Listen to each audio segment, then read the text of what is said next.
কৃষক বন্ধু প্রকল্পে নাম নথিভুক্ত করতে উপভোক্তাদের ভিড়। মথুরাপুর 2 নম্বর ব্লক বিডিও অফিসে উৎসাহ। মুখ্যমন্ত্রী মমতা বন্দ্যোপাধ্যায়ের অনুপ্রেরণায় ভূমিহীন কৃষকদের জন্য শুরু হয়েছে কৃষক বন্ধু প্রকল্প। আজ মথুরাপুর 2 নম্বর ব্লকের বিভিন্ন এলাকা থেকে আসা উপভোক্তাদের সকাল থেকেই বিডিও অফিসের লাইনে দাঁড়িয়ে ফর্ম ফিল আপ করতে দেখা যায়। এদিন বিডিও অফিসে লাইনে দাঁড়িয়ে থাকা উপভোক্তাদের সঙ্গে কথা বলেন মথুরাপুর 2 নম্বর ব্লকের যুব সভাপতি তথা জেলা পরিষদের সদস্য উদয় হালদার। তিনি উপভোক্তাদের সঙ্গে কথা বলে তাদের কাগজপত্র ঠিকঠাক করে সাজিয়ে দেন এবং অনেকেরই নিজ হাতে ফর্ম ফিল আপ করে দেন। লাইনে দাঁড়িয়ে থাকা এক বিজেপি সদস্য বলেন, বিগত দিন যা হয়েছে সব বাদ দিন।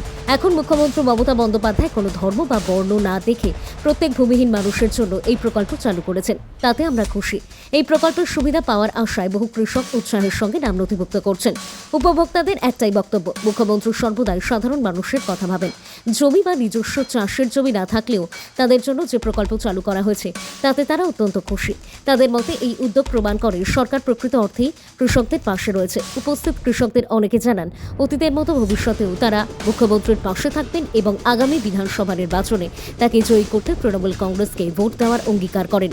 সব মিলিয়ে কৃষক বন্ধু প্রকল্পকে ঘিরে মথুরাপুর 2 নম্বর ব্লকের উপভোক্তাদের মধ্যে ব্যাপক উৎসাহ ও ইতিবাচক মনোভাব স্পষ্টভাবে ধরা পড়েছে। রাকেশ শেখের রিপোর্ট, ডিএন নিউজ বাংলা। এখানে ভূমিহীন যারা আছে তাদের ডকুমেন্ট তারা জন্য মুখ্যমন্ত্রী যেটা সহযোগিতা করছেন তার জন্য আমরা কাগজ জমা দিতে এসেছি। এতে খুশি, কতটা খুশি? এতে সবাই খুশি, মানুষ খুশি। সারা পশ্চিমবাংলায় এইসব মানুষ যদি উপকৃত পায় তাহলে মমতা ব্যানার্জির কাছে সবাই খুশি হয়ে ঠিক আছে থাকবে। আপনি তো একজন বিরোধী দলের মেম্বার ছিলেন, কতটি আশাবাদী? মানে সেদিন অনেক দিনের আগেকার কথা, সেসব কথা টেনে আর লাভ নেই। এখন মুখ্যমন্ত্রী আমাদের পাশে দাঁড়াচ্ছে, তাই তো? আর মুখ্যমন্ত্রী আমাদের পাশে আছে, থাকবে, এটা আশা করি। আপনার যার জন্য আমরা এই ভূমিহীনের তারে লাইন দিয়েছি। আপনার নাম? রমেশ প্রামাণিক। মানে ভূমিহীন জন্যে যাদের জায়গাপত্র নেই তাদের জন্য দিদি টাকা দিচ্ছেন, সেই জন্য আমি ফর্ম জমা দিতে এসেছেন। এটা দিচ্ছেন দিদি, যদি চালু করেন তাহলে এটা সত্যি খুব ভালো হবে। গরিব মানুষ বা যাদের আর্থিক ইয়ে নেই, মানে জায়গা নেই, তারা যে বসবাস করে থাকার জন্য একটা যে প্রকল্প তৈরি করেছেন উনি খুব ভালো করেছেন।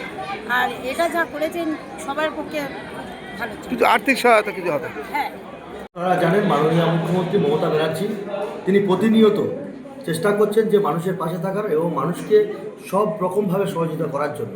ইতিমধ্যেই আপনারা জানেন যে আমাদের এখানে একটা বাজেট হয়েছে পশ্চিমবাংলায়, এবং সেই বাজেটে মাননীয় মুখ্যমন্ত্রী মমতা ব্যানার্জি যেমন যুবকদের জন্য যুবক যুবতীর জন্য যেমন যুবসাথী প্রকল্পটা নতুন করে শুরু করেছেন, আমি কিন্তু কৃষক বন্ধুর সাথে সাথে যাদের জমি আছে কৃষক বন্ধু, এবং যাদের জমি নেই, যারা অন্যের জমিতে চাষ করে আগামী যারা সেই সব ভূমিহীন তাদের জন্য কিন্তু মাননীয় মুখ্যমন্ত্রী চিন্তা করেছেন যে তারা যাতে বছরের দুটো ট্রামে 2000 টাকা করে 4000 টাকা তারা একটা বেনিফিট পায়। তার জন্য মাননীয় মুখ্যমন্ত্রী সেই প্রয়াস করেছেন মানুষের জন্য, এবং সেই জন্য আজকে যারা প্রান্তিক চাষি, যাদের ভূমি নেই, যারা অন্যের জমিতে চাষ করে, তারা আজকের মাননীয় মুখ্যমন্ত্রীকে স্বাগত জানাচ্ছেন এবং শুভেচ্ছা জানাচ্ছেন এবং লাইনে দাঁড়িয়ে উচ্ছ্বাস এবং উল্লাস প্রকাশ করছেন যে মাননীয় মুখ্যমন্ত্রী মমতা ব্যানার্জি সেই ভূমিহীনদের কথাও চিন্তা করেছেন।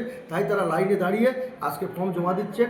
তারা আশাবাদী যে আগামী দিন থেকে তারা এই টাকাটা পাবে, এবং তারা জানেন মমতা ব্যানার্জি যে কথা রাখে, যে কথা দেন সেই কথা রাখেন।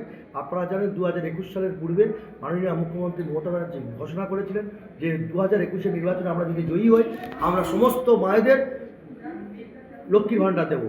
সেই রকম যুবসাথী এবং কৃষক